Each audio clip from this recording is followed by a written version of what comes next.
In section 8 of chapter 1, we're going to be solving systems of equations using substitution. So this is stuff we've been doing graphically thus far. Now we're moving to more algebraic processes. We're going to be finding the coordinate at which two linear functions intersect each other using an algebraic technique called substitution. Now first, I want to discuss what it means mathematically for two things to be considered equal. Because the most straightforward one is saying something like, I don't know, like 7 equals 7. Of course 7 is equal to itself. If it wasn't, all of mathematics would cease to exist.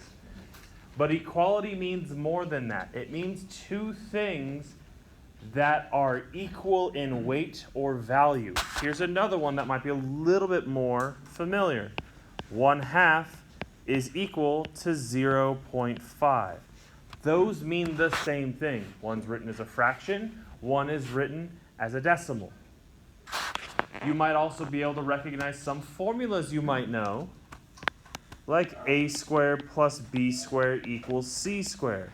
The sum of the two sides of a right triangle squared is equal to the hypotenuse squared. That means their measurements are the same. You can then extend that into physics and go E equals mc squared. Oops, forgot the equal sign. E equals mc squared, where the amount of energy something has is equal to the mass of the object times the speed of light squared. Or another one is force is equal to mass times acceleration. All of these things are examples of equality. Equality means that these two things on the equal sign are of equal weight, equal value, have equal impact.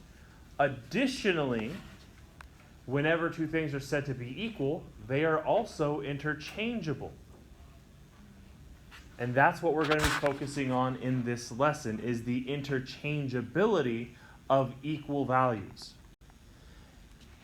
Mathematically, the way we get around doing this is something called the transitive property of equality. Here is the transitive property of equality.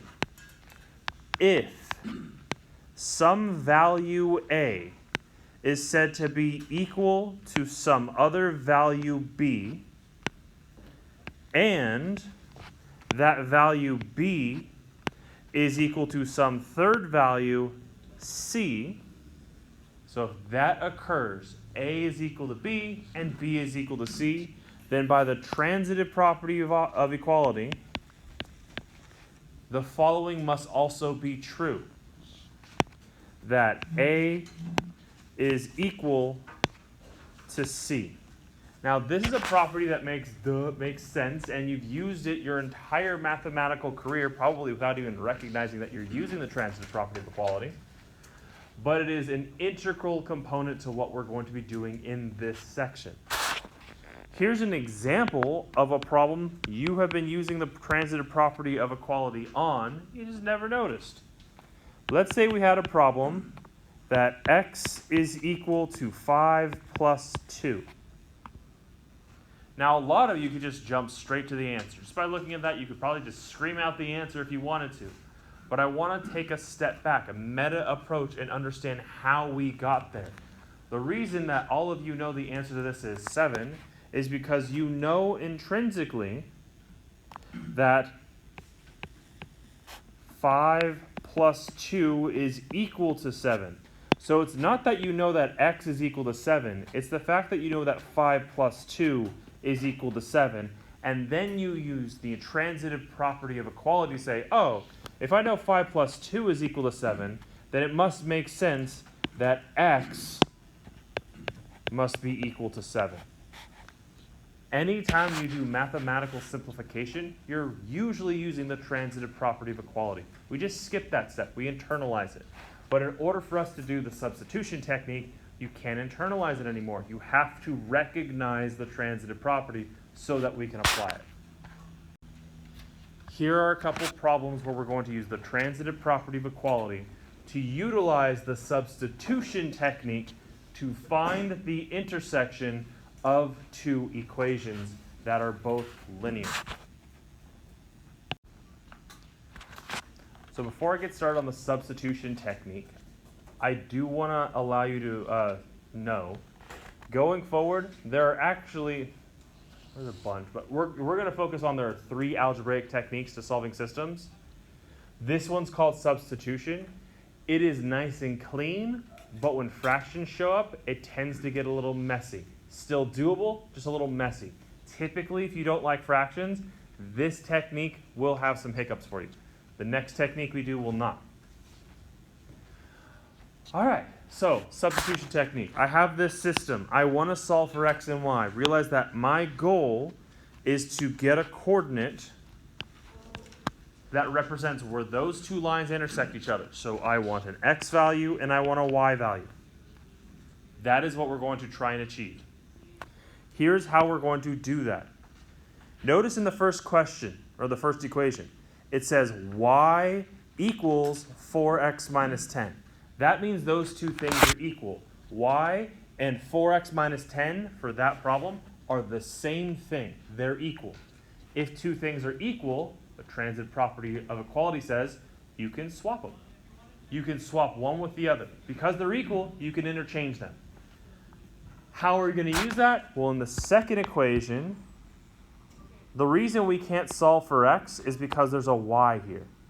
So what we're going to do is, since we know that y is equal to 4x minus 10, we can exchange that y value with the 4x minus 10. They're equal. That means they're interchangeable. And we're going to get a new equation, and that new equation is only going to have x's in it. So I'm replacing the y with 4x minus 10. And now I have a new equation that only has an x in it. That means, through some algebraic manipulation, I can eventually turn that into x equals a number. I can solve for x. I can find the x value of my coordinate. That's exactly what I'm going to do. I'm going to distribute the 3 across that binomial. That leaves me with 2x plus 3 times 4x is 12x. 3 times negative 10 is negative 30, equals 12. I'm going to do 2 things at once. I'm going to take the 2x and the 12x and add them together.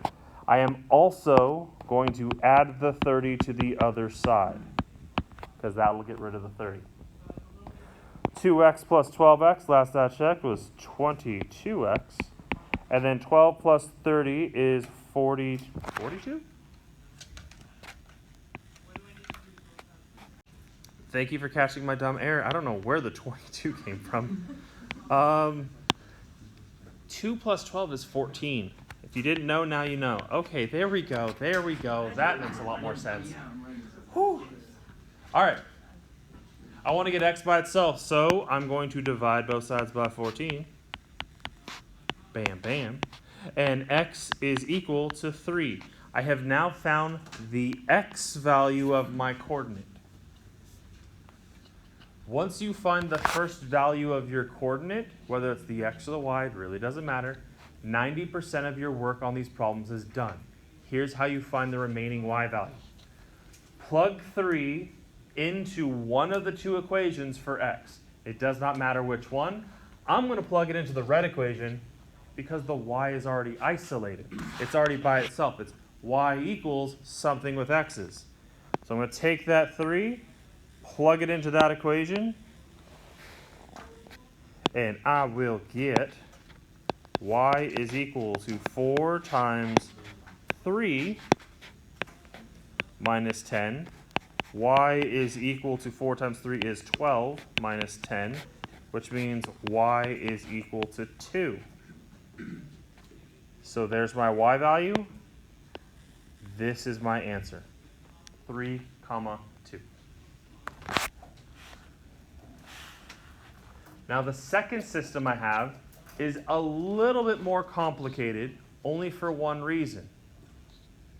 The first system, I had y equals an equation with x's. One of the variables was already isolated, the y value, the red equation. In the second system, in neither of those 2 equations are one of the variables isolated. So before I can even apply substitution, I need to isolate either the x or the y in one of the 2 equations. You get to pick. It doesn't matter. Now, I don't want to use the first equation, because if I try to solve for x here, I have to subtract the 3y and then divide by -2. Fractions are going to show up. Kind of want to avoid that.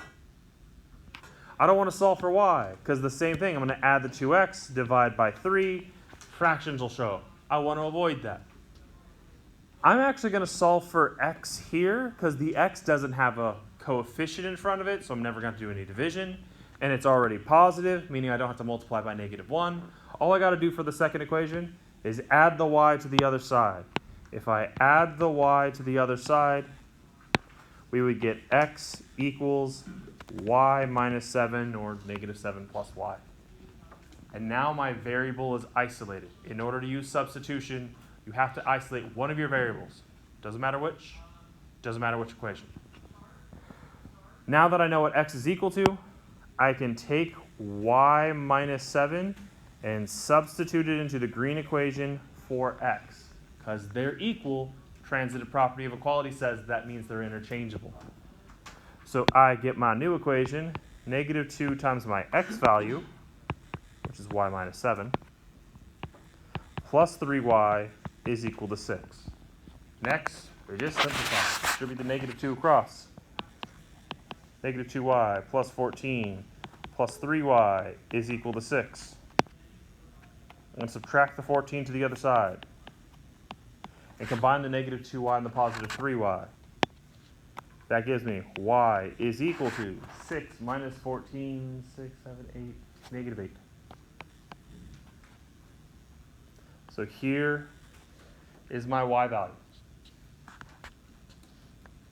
I'm then going to plug that into any equation I want, but the nice thing about substitution is typically we recommend plugging it into the equation you isolated the variable for, because the variable is already nice and neat by itself. You won't have to do any extra algebra. So I'm going to take that -8, plug it in there, and I would get x equals -8 minus 7. X is equal to -15. There's my x value. We are not done because we need a coordinate. And the coordinate is -15, -8. This is the intersection of those two lines. Notice that if you tried to solve this graphically, my coordinate is off a 10 by 10 grid. You would not be able to solve this graphically very easily. These algebraic techniques are considered superior because they can handle fractions, decimals, positive, negatives, and really large numbers with relative ease, whereas graphing, they cannot typically do most of those. So we actually prefer the algebra technique over the graphing technique.